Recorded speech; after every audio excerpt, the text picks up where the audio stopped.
Assalamualaikum warahmatullahi wabarakatuh.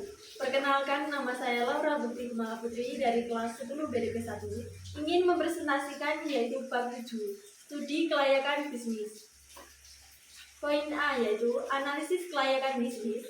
Menurut Griffin and Ebert, bisnis perusahaan adalah sebuah organisasi yang menyediakan barang dan jasa dengan maksud mendapatkan laba.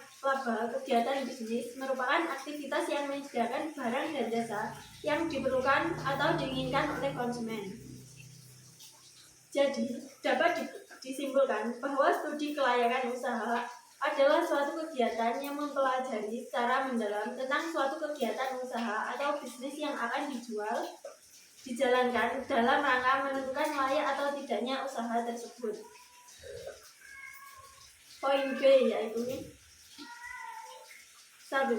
Proses dan studi kelayakan usaha dapat dilakukan melalui tahap-tahap sebagai berikut. Tahap pertama yaitu tahap penentuan ide atau perumusan gagasan. Tahap penemuan ide adalah tahap di mana wirausaha mendapatkan ide atau merintis usaha baru. Poin yang kedua yaitu tahap formulasi tujuan. Tahap ini merupakan tahap perusahaan visi dan misi bisnis.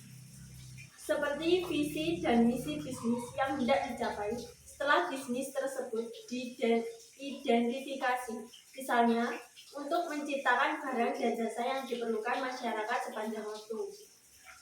Poin ketiga, tahap analisis merupakan tahap penelitian, yaitu proses sistematis yang dilakukan untuk membuat suatu keputusan bisnis tersebut layak dilaksanakan atau tidak.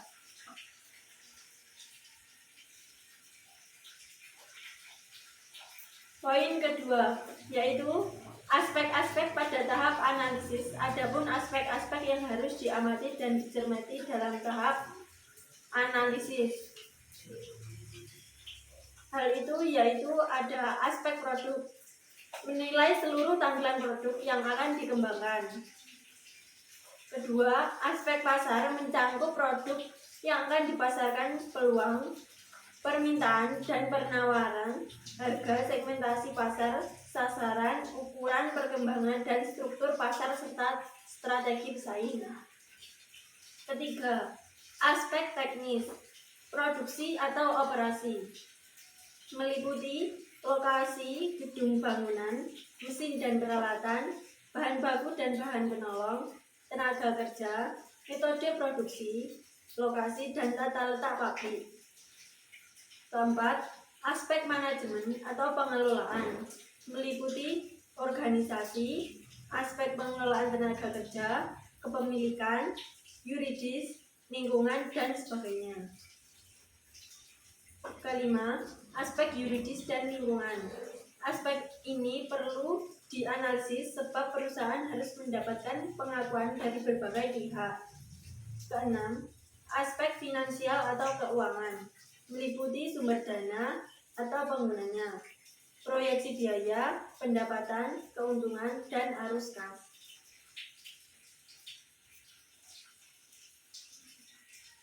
Poin C, analisis kelayakan industri dan pasar. Analisis kelayakan industri dan pasar. Kelayakan industri dan strategi pasar adalah penilaian terhadap keseluruhan daya tarik dari industri dan target pasar untuk produk dan layanan yang diusulkan. Ada dua bagian untuk menganalisis kelayakan industri atau target pasar, yaitu daya tarik industri dan daya tarik target pasar. Ada tiga faktor utama yang penting dalam karakteristik industri yang menarik: industri yang baru daripada yang lama, industri yang lebih awal daripada yang lambat siklus hidupnya. Sebuah target pasar adalah tempat dalam segmentasi yang lebih besar yang menggambarkan kelompok kecil para pelanggan dengan kebutuhan yang mirip.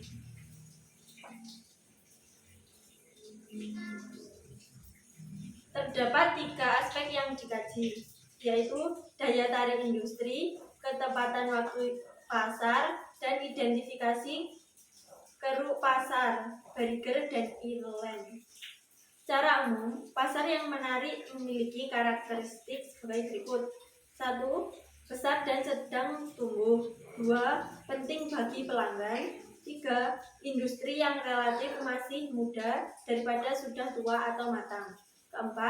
Memiliki margin operasi yang besar sehingga profitabilitas bisnisnya tinggi. 5. Tidak terlalu ramai. 6. Pasar yang ramai berikut pesaing yang banyak identik dengan pesaing harga dan margin operasi yang kecil. Setiap usaha yang dijalankan harus memiliki pasar yang jelas, diantaranya sebagai berikut. Ada tindakannya pasar, sebagai seberapa besar pasar yang ada, peta kondisi pesaing, perilaku konsumen, strategi yang dijalankan untuk menenangkan pesaing dan merebut pasar Anda. Poin D. Analisis kelayakan organisasi. Ada dua aspek utama dalam analisis itu, yaitu kecakapan manajemen dan kecukupan sumber daya. 1. Kecakapan organisasi atau manajemen. Kecakapan organisasi suatu bisnis yang diusulkan harus mengevaluasi kecakapan atau kemampuan dari tim manajemen awalnya. Kedua, kecukupan sumber daya. Analisis kelayakan organisasi adalah untuk menentukan apakah usaha yang diusulkan mempunyai atau mampu memperoleh sumber daya untuk maju.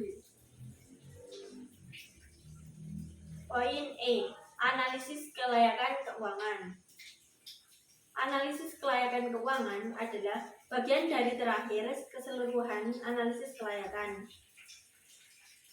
Analisis kelayakan keuangan adalah landasan untuk menentukan sumber daya finansial yang perlu untuk ditingkatkan kegiatan tertentu dan laba yang bisa diharapkan.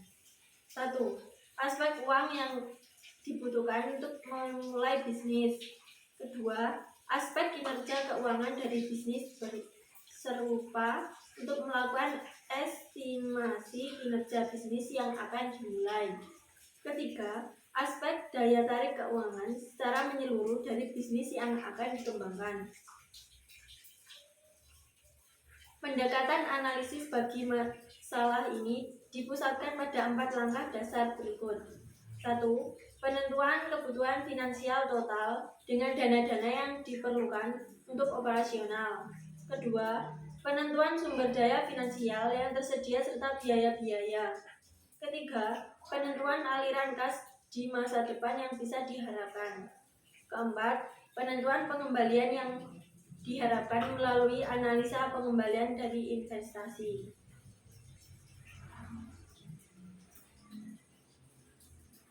BEP atau break-even point digunakan untuk mengetahui jangka waktu pengembalian modal atau investasi usaha. Profitabilitas merupakan suatu ukuran dalam bentuk persentase yang digunakan untuk menilai sejauh mana perusahaan mampu menghasilkan laba pada tingkat yang dapat diterima. Jenis-jenis pengukuran profitabilitas diantaranya gross profit margin merupakan rasio untuk mengukur kemampuan perusahaan dalam mendapatkan keuntungan kotor dari penjual yang diperoleh. Net profit margin merupakan rasio untuk mengukur kemampuan perusahaan dalam mendapatkan keuntungan bersih dari penjualan yang diperoleh. Return on investment merupakan rasio untuk mengukur kemampuan perusahaan dalam menghasilkan keuntungan dari modal yang diinvestasikan.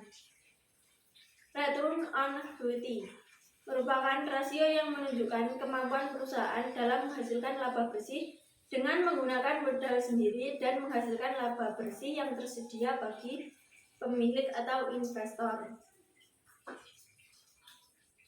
Return on assets merupakan rasio yang menunjukkan kemampuan perusahaan dalam menghasilkan laba bersih dengan menggunakan seluruh aktivitas yang dimiliki. Net present value adalah nilai bersih sekarang yang merupakan present value kas bersih dengan present value investasi selama umur investasi jika diperoleh NPV positif proyek diterima.